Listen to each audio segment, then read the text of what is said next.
Hello and how for a day. I'm Major Neil Fisher, Deputy Officer in Charge and Public Affairs Officer for Marine Corps Activity Guam. Today we're in the historic Hagatnia Corridor. We're going to learn how to make a delicious local dessert. Come on along, join me.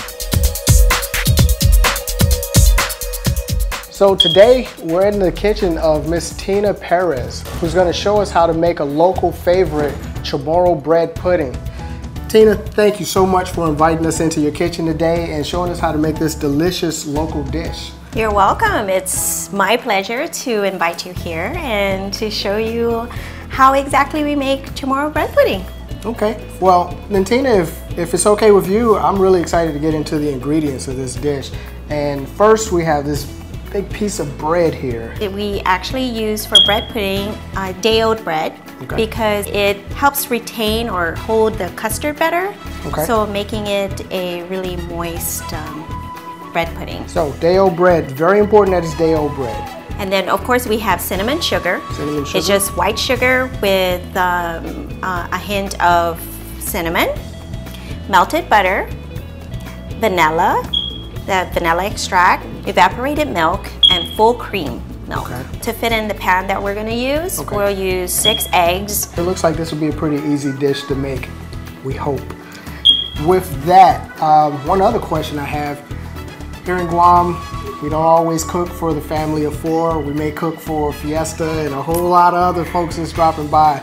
So with the amount of ingredients we're going to use in this dish, about how many folks would we feed with one pan of this? Probably 8 to 10. 8 to 10? 8 to 10 people, okay. And you know, that's standard Chamorro household. Okay, standard Chamorro household. Standard Chamorro household. Good to go. Next step, we're cutting the bread. Yes, right? We're gonna cut up our day-old bread. Okay.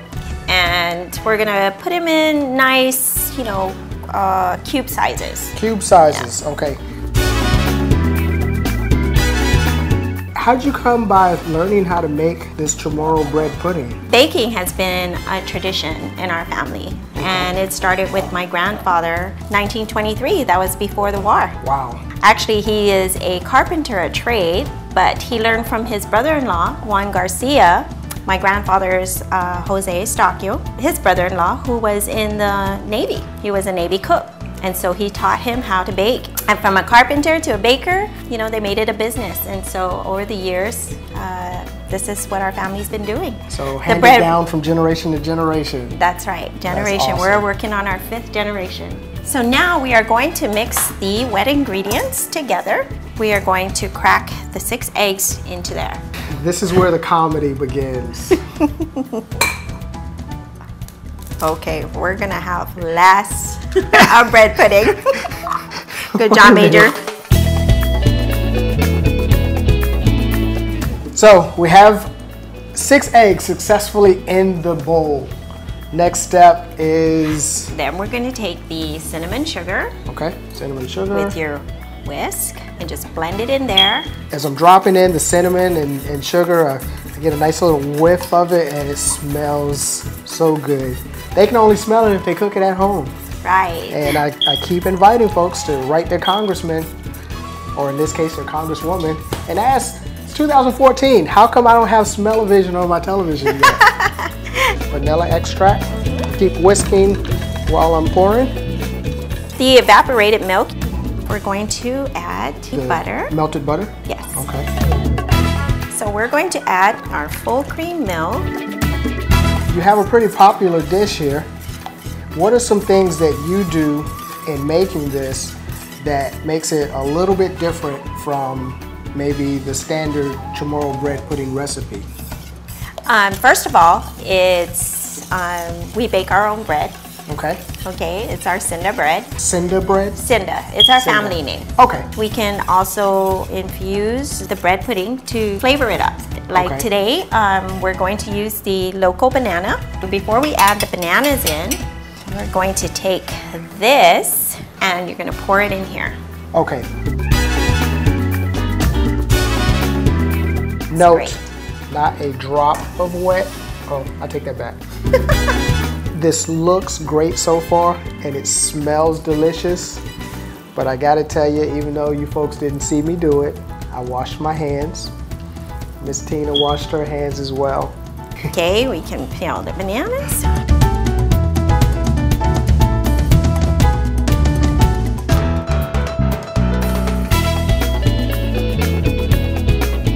Okay, Tina, so we've drizzled the last of the wet stuff into the pan and we're ready to go to the oven, right? No, we have one more step. Oh. One more step, just to make your bread pudding look presentable and pretty, you know, add a little bit more flavor to it and a little crunch on top. Okay. We're gonna sprinkle some raw sugar. Now we're ready to go to the oven. To the oven. Temperature at about 400? 375. 375. But because we're using a convection oven, we're gonna put it at 300. Okay. For 40 minutes. Here we go. Chamorro bread pudding.